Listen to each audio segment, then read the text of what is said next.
This video is a documentary of our ride as guest celebrities in the Krewe of Okeanos on the inaugural ride of their brand new float, the SS Okeanos. We'll show you some of the behind the scenes and how we pulled off doing, as far as we know, the first live stream podcast from a carnival float on one of the biggest parade days of the carnival season, no less. For starters, super special thanks to the Krewe of Okeanos for allowing us the opportunity. That was my first ride on the Uptown route.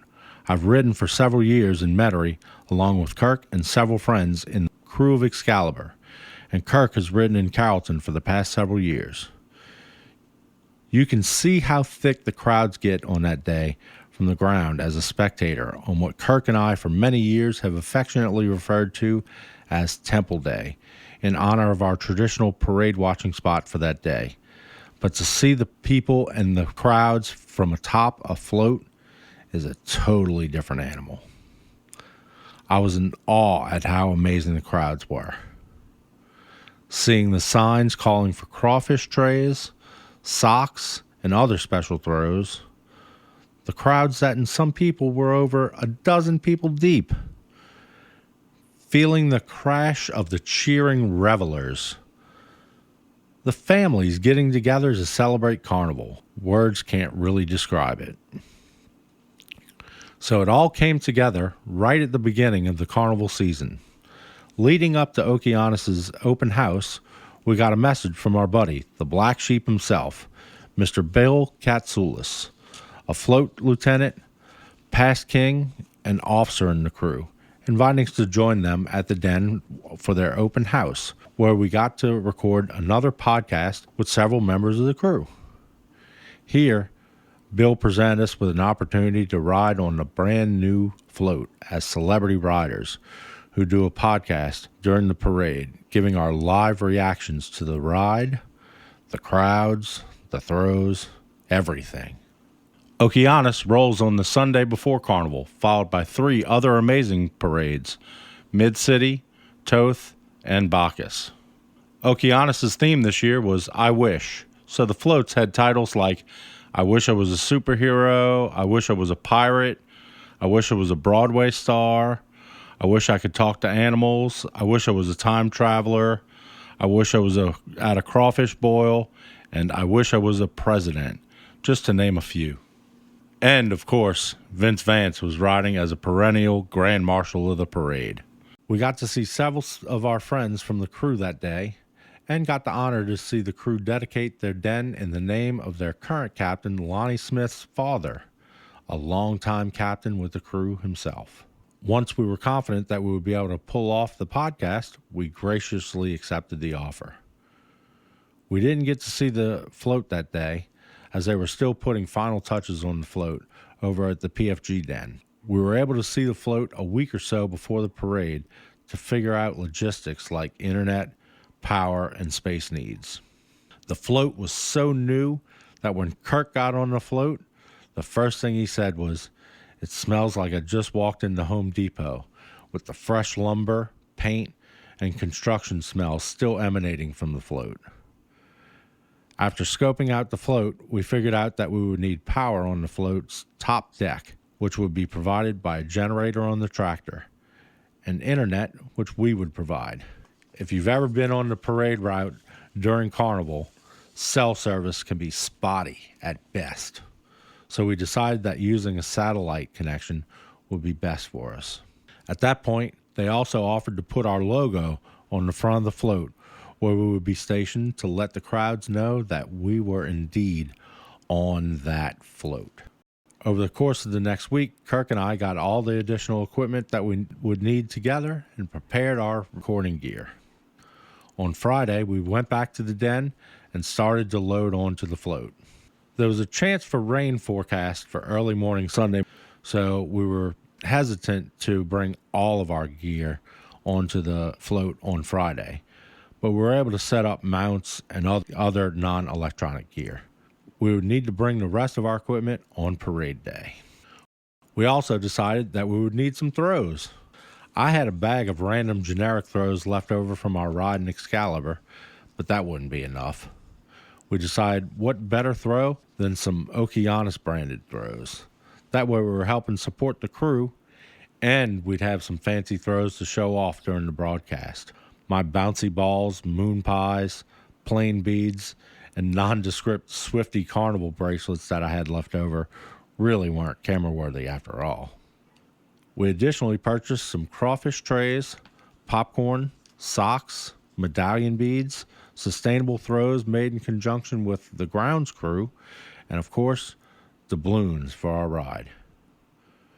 We got to introduce ourselves to several fellow riders and say hello to several old friends, including our buddy Noodle, who's a fantastic float lieutenant in the crew himself. Once we got our stuff situated, we said our goodbyes and got the logistics of where to meet on Sunday morning.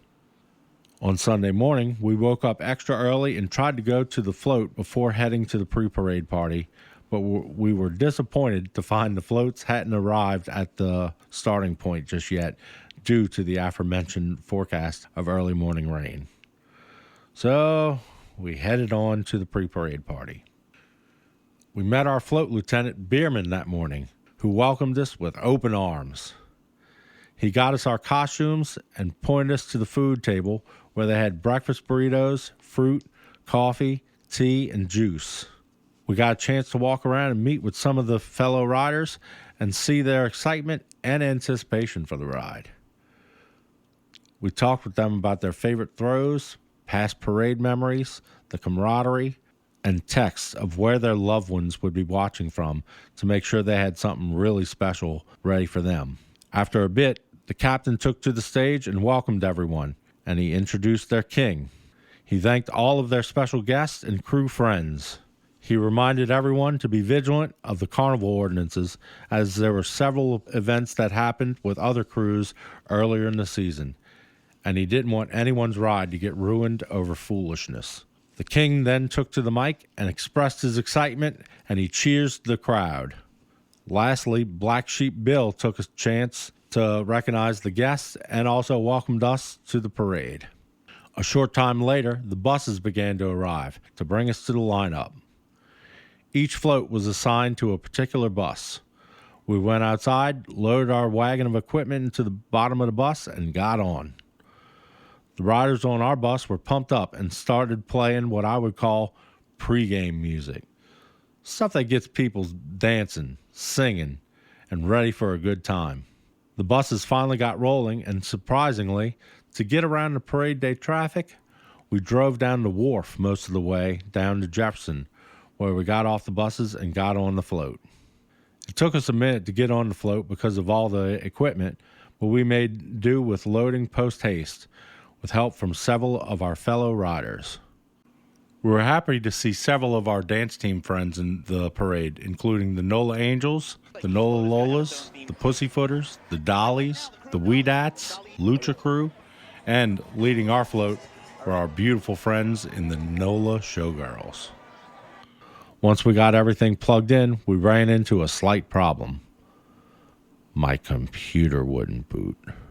After several minutes of troubleshooting, I found that the ride to the parade jostled a hard drive cable loose.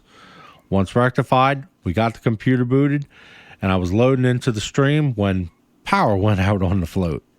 At this point, the parade had started to roll, so Kirk took a couple of minutes to be able to call the attention of a rider on the bottom front of the float who got the tractor driver's attention, and they got the power flowing again for us.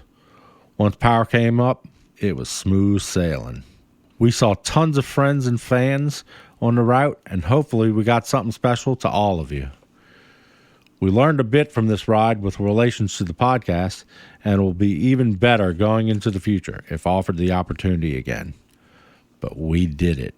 From approximately the turn on to Napoleon through the end of the route, we had a live stream from the float with occasional commentary from us two clowns.